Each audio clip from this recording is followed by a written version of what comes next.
ماشيه في امان الله وتحت البيت عندنا بعد الفطار، ابص الاقي لكم بواقي حد كان بيشرب شاي وقاعد جنب الشباك كده وقام كبه عليا الشاي كله.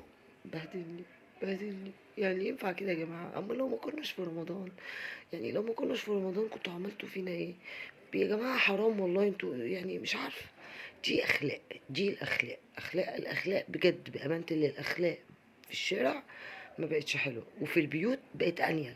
ما هي الاخلاق اللي في الشارع ما تبقاش كويسه، يبقى اكيد البيوت اصلا ما فيهاش اخلاق وما فيهاش تربيه. يعني لما اب او ام يعمل حركه زي بتاعه الشاي دي ويكبها من، وما يبقاش شايف مين اللي ماشي تحت، ويقوم دلقها من الشباك، متخيلين ابنه هيطلع ايه او بنته هتطلع ايه؟